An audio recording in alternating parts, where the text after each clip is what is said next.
been it's kind of not a huge venue, and we've just been doing sound check for like, I don't know, 40 minutes or something. Yeah. It's a side of live music that most people don't see. It looks hard. It looks like hard work. Yeah, well, the thing is, it can be hard, particularly if you go travelling to a different venue and you've got a different sound system to set up. You've got a different sound guy, and you may or may not be as supportive as the last sound guy. So yeah, no, it's just fair, but it's just tweaking, because you want to get the best sound you can get. So it's just this fine little tweaking, and sometimes you can end up just disappearing up your own backside, and then you hang on. Let's put it back to how it was at the start, and you go, oh, that's good. Yeah, you should have left it there, but you kind of had to have done the journey to have found out. I'm sure we're here in Europe, and you've been in Germany, and I'm sure people in Australia are wondering.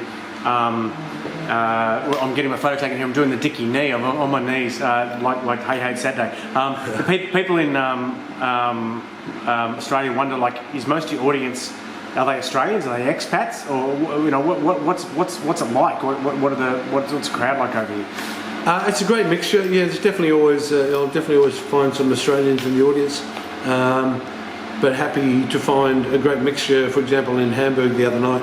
It was a small room, but only 60 people, something like that. But definitely fully a solid crowd, and quite a mix. I'd say more Europeans than Australians, and some great travel. A couple of guys came from Norway, a few guys came from Holland, one guy came from France, and that's London. I played London last year, and London's coming up this week.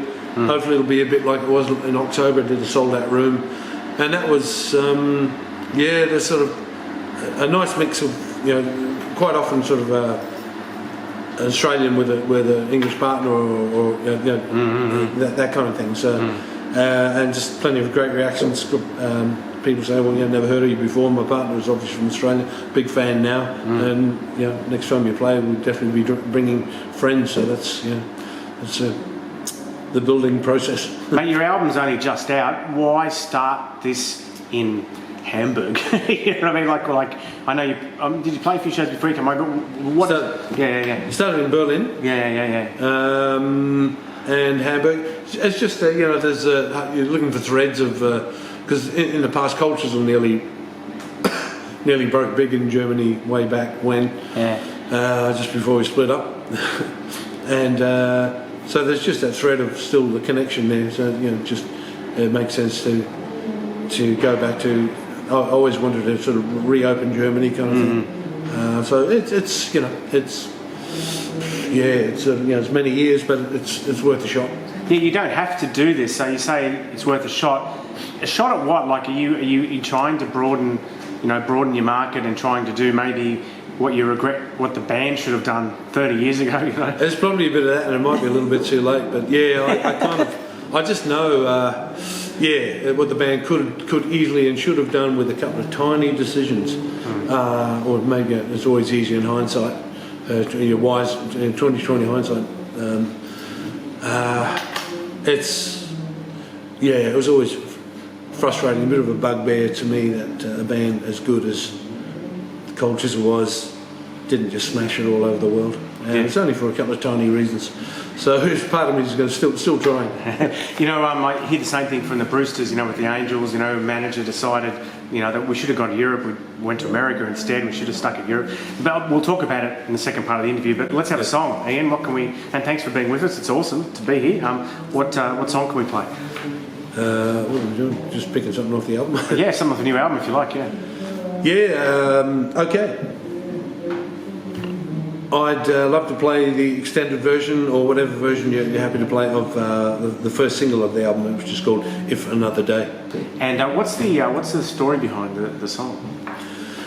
If Another Day, look, it's no deep political message. It's a kind of boy-girl song. It's about a relationship right on the edge of collapsing. If another day like this goes by, then it's all over. It's another shitty day like this. We're doomed. Now, tell me about, you know, you just did a Barking Spiders show. Well, that must have been awesome. I'm sure the merch went crazy. Did you do Barking Spiders merch? I just wonder, when the band gets back together, is it actually Jim, Don, you know, you pick up the phone, or is it like lawyers and management, you know, when you get an offer? Like, is it still like a personal thing, or has it become kind of a business thing, you know? Oh, possibly more business. It's definitely, you know, for the past nearly 10 years now, we've had great management through John Watson and John O'Donnell in 11 management, they're called. And they've just got great ears and eyes for the things to go for. So we pretty much let them drive it and come up with suggestions. And more often than not, everyone's you know, it's work. They've got the timing right. Sort of, you know, we're doing Cold Chisel, and then there's time for Barnes to do. You know, he's been promoting his books. You know, Don's released an album.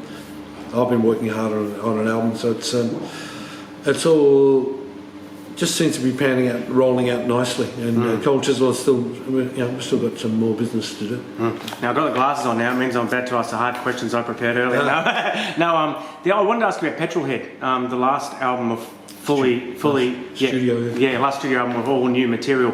How do you look back on that album? It was kind of like it kind of tapped into, I guess, you know, the hard rock that was prominent at the time, the whole Chisel thing, and the stuff now is the new album's more bluesy and reflective and stuff like that. How do you look back on Petrolhead?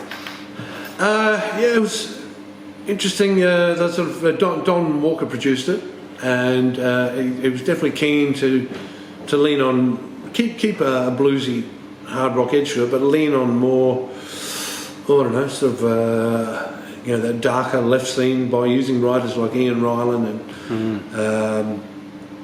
and I've forgotten the other guy's name. Here's where I'm supposed to know. But, and so yeah, had a fun. Yeah, look, some great songs there, great fun. No, very happy with that. It's just quite a contrast to Matchbook and World's Away. I think the new album, which is self-titled, it's gone back more towards a Matchbook, but the difference is this time I've written the lion's share of the stuff, and I do feel a lot more of a connect. Even there's a great variety of songs on the new album. I do feel a strong connect, mainly because it's come. Because nearly every song's come from me. It's very different songs, but there's a connection between them all. And I feel a little. I've had a few people now saying, you know, it sounds like you. Like for the first time, I said, for the first time, it sounds like you. Creatively, what's it like to have an idea and it just sit there in your brain for 20 years? I mean, is it annoying? Is it like Chinese water torture? Is it drip, drip, drip? I mean, what's it like? Yeah, you're right. There are a couple of songs on It's Not Over is one song on the album, which I'm very happy with the way it turned out. Yeah, it's one of those things. It's that classic sort of all these great ideas lying, as I like to say, lying moribund, the wrong side of the wrong side of the finishing line. Saying, oh, come on, get me over the finish line. You have another go and can't get it there. You have another go, can't get it there. Oh, fuck. Yeah, it's hard work. But you know, it got to Nashville and where I did all the writing. Except for that song actually was written by myself and Peter Walker. Yeah, you can get the right environment and stick at it. I guess you can get there.